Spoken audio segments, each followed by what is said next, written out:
ainda a questão do papel do governo federal, eu acho que o que a gente viu até aqui é que hoje em dia o governo federal tem poucas atribuições em relação à segurança pública, isso fica mais na mão do Estado, a prefeitura acaba que não tem como interferir nisso formalmente.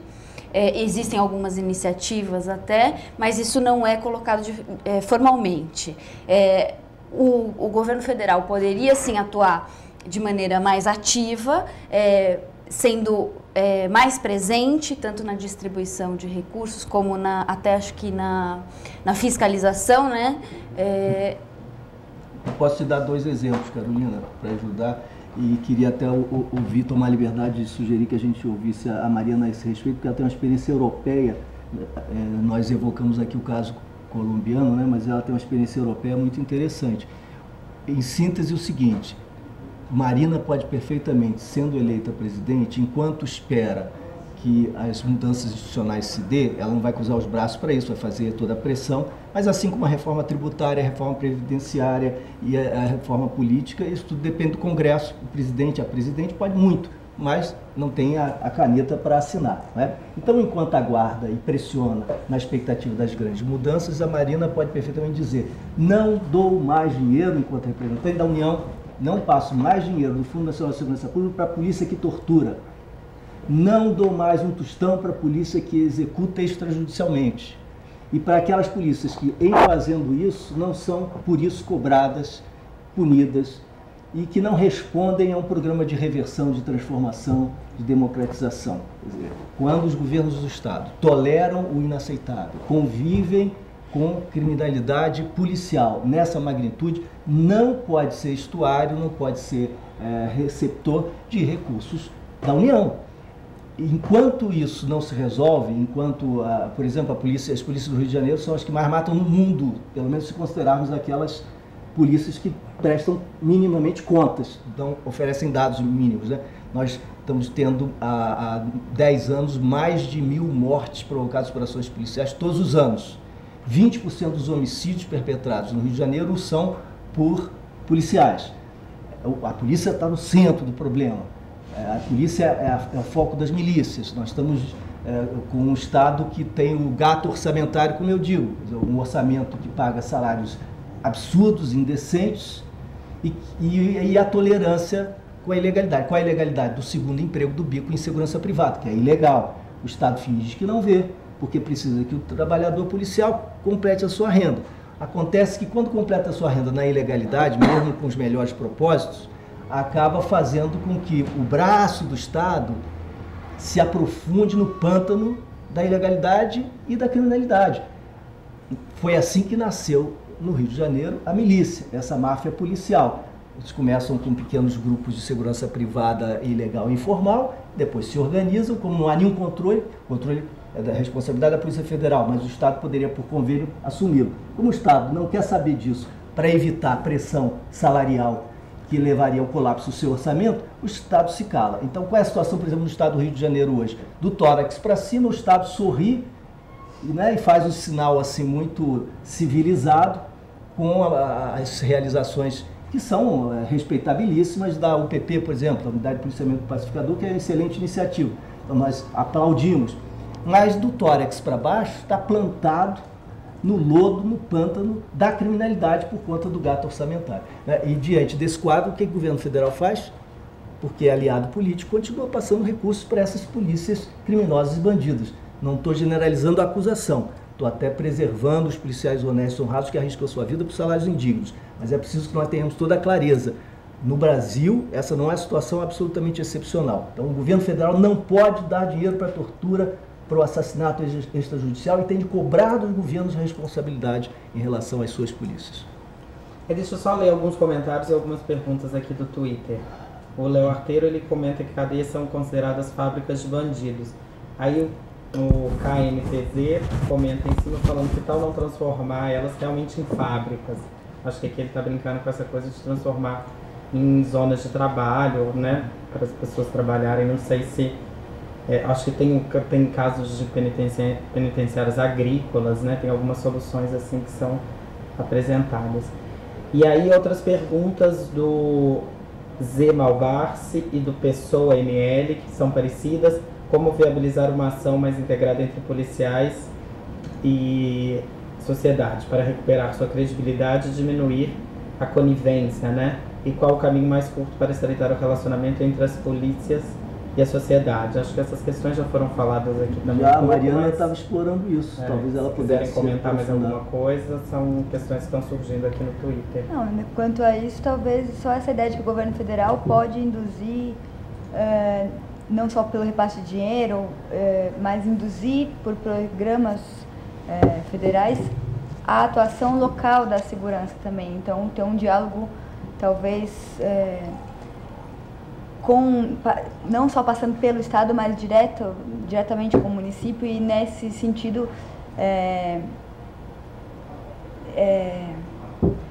aumentar a participação na sociedade. É que tem essa coisa já de polícia comunitária, mas assim, uma indução de um projeto que ligue o governo federal ao municipal. O PRONAS tenta fazer isso, o Programa Nacional de Segurança com Cidadania, que o ministro Tarso Genro implementou e que é louvável e tem tantos aspectos positivos. Mas falta regulamentação. Tem problemas por conta da dispersão dos recursos, tem problemas porque é difícil dar escala a muitas iniciativas que são depende de convênio, vontade do próprio depende do convênio, depende da continuidade depois, depende da qualidade com que cada município vai implementar, de modo que passar daí para uma política pública, há uma série de mediações necessárias, né? A justiça restaurativa acho que também é uma ideia interessante. Sim, muito importante. De reestabelecimento de laços, porque acho que, só um último comentário, a segurança pública ela é sempre discutida em termos de polícia ou prevenção, que já é uma inovação na discussão, mas não se trata do crime em si, né? O foco da segurança pública é o crime, e como esse crime é entendido, não é tratado. Eu acho que você tratar com a ideia de justiça restaurativa já transforma o entendimento sobre o crime, sobre como a sociedade vai ver esse crime, que é diferente do tratamento que vai levar para a cadeia. Mariana, vamos explicar melhor para quem está assistindo a gente o que é a justiça restaurativa, porque essa é uma iniciativa que a Marina apoia, inclusive ela esteve no Rio Grande do Sul há poucos dias e esteve em contato com essa iniciativa e disse que é uma coisa que ela gostaria de reproduzir no governo dela. Então explica para quem está assistindo o que é a justiça restaurativa. Eu não sou uma especialista, né? Acho que talvez eles possam me ajudar também, mas é uma ideia, acho, de antes daquele que cometeu um ato infracional, cometeu alguma coisa que é considerada ilícita, antes dele ir diretamente para ser inserido no sistema prisional, é tentado a reconstrução do laço dele com a comunidade, com aqueles que sofreram efeitos da quebra do cometimento daquele ato ilícito. Então, as vítimas, inclusive. Das vítimas. Então, é um estabelecimento de tentar mediar o conflito, não pela via não pela punição. Não pela punição, mas restabelecimento dos laços mesmo. Então, muitos diretores, os exemplos básicos são problemas de crianças na escola, onde a diretora não sabe lidar com problemas de violência que vem de fora. Muitas vezes chama a polícia porque não consegue conter a violência lá dentro. Então, assim, como chamar também, num contexto de mediação, você botaria as pessoas para conversar, para entender qual é o problema, para a diretora ter sua voz, para a família dos alunos, para a comunidade ao redor da escola. Então, é botar os diversos atores envolvidos para conversar e não só tratar do autor do fato ou do ilícito ali como o único envolvido na parte do crime. Acho que envolve mais gente, a comunidade passa a ser envolvida Uma iniciativa como essa pode ser implementada por um estado ou por uma prefeitura sem muitos recursos? Isso exige que tenha-se muitos recursos?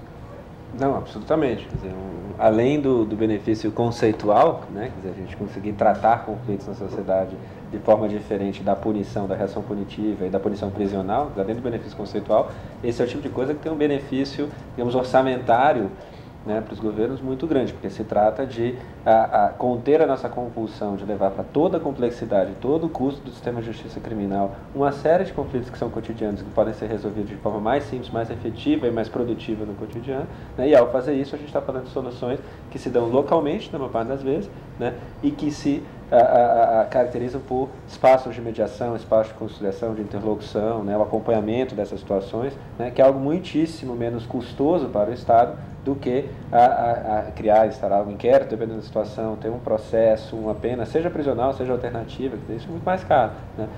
Então, aqui a gente tem uma situação de ganha-ganha, quer dizer, há uma boa política e uma política mais eficiente, mais simples, menos custosa do que o que a gente implementa hoje, mais racional nesse sentido. Então, eu acho que vale a pena, como o assunto é bem complexo, recapitular um pouquinho o que a gente veio falando até agora, que é o papel do Estado dentro da segurança pública, né, que a gente colocou aqui, que é a distribuição de recursos, e além disso, a fiscalização, né, o acompanhamento, estar mais presente, cobrando resultados e até, de repente, reduzindo recursos para quem não estiver trabalhando da forma correta, né? Mas teve uma coisa que a gente falou aqui inicialmente, que foi a unificação dos sistemas, do ciclo, né, entre polícia militar e polícia civil, que ajudaria muito, tanto na prevenção como no combate ao crime, né? Então, acho que a gente podia explicar um pouco melhor como que isso aconteceria, né? Como que essa integração maior seria possível, né? De que maneira isso se daria? Eu acho que é importante que todos que estão nos assistindo tenham plena consciência do seguinte: a Polícia Militar, por lei, é organizada à imagem e semelhança do Exército. Como é que o Exército se organiza e por quê? Se organiza com uma estrutura centralizada e muito verticalizada, né? Há estamentos, níveis, rankings de autoridade distintos. E a relação é uma relação de obediência, né, e de comando. É essa a estrutura básica do Exército. Por que tem de ser assim? Tão centralizado, tão verticalizado, com a hierarquia tão forte e com a ideia da obediência imediata? Porque todo o conceito gira em torno da ideia do pronto emprego. Essa é uma exigência da prática. Por que o pronto emprego? Porque o Exército existe para matar e defender uma nação, preservar um território. O Exército funciona, lamentavelmente, para matar e, se possível, não fazê-lo, mas estando pronto para exercer essa terrível função. Numa guerra, é preciso obedecer com absoluta rapidez. A linha de comando tem que ser a mais direta possível e a mais ágil. Luiz, porque só um instantinho. São milhares de vidas que estão em questão. Só um instante. Tá. O Exército serve para isso. Polícia Militar é uma instituição que deve exercer um papel constitucional no interior de uma sociedade democrática, e ela tem um determinado mandato constitucional. Ela pode fazer uso da força, mas o uso comedido. Ela não existe para matar, nem para defender território, ela existe para defender os cidadãos, preservar a vida e defender e proteger os direitos fundamentais, fazendo com que a Constituição e a legislação infraconstitucional sejam cumpridas na medida do possível. Isso significa o seguinte: quando nós copiamos o modelo do Exército, comando e controle, hierarquia rígida, centralizada, para a polícia, que tem uma função completamente distinta, que deve estar orientada pela adaptação plástica a circunstâncias variáveis, que exige descentralização, autonomia na ponta, criatividade, maleabilidade, articulações comunitárias, entendimento de situações que são muito fluidas, que tem de estar organizada, portanto, de uma maneira muito, muito distinta daquela. Quando nós transplantamos para a polícia esse modelo, nós engessamos a Polícia Militar e, por mais competentes que sejam os seus quadros, nós inibimos o exercício da sua competência de uma forma drástica e absurda. O que é que existe de confronto da Polícia Militar que exigiria uma estrutura militar? Menos de 1%. Menos de 1% das suas ações dizem respeito a confrontos. Então nós podemos ter unidades preparadas para confronto, que funcionassem hierarquicamente nesse mesmo modelo, mas nós teríamos de de ter uma polícia adequada ao enfrentamento dos desafios da segurança pública com o uso comedido da força. E se isso é, ao mesmo tempo, já a avaliação para o inquérito, para a investigação, se isso se articula com o trabalho investigativo e de inteligência, não é só o trabalho da força física e da presença ostensiva, nós já integramos o ciclo do trabalho e já estamos falando de uma instituição integrada.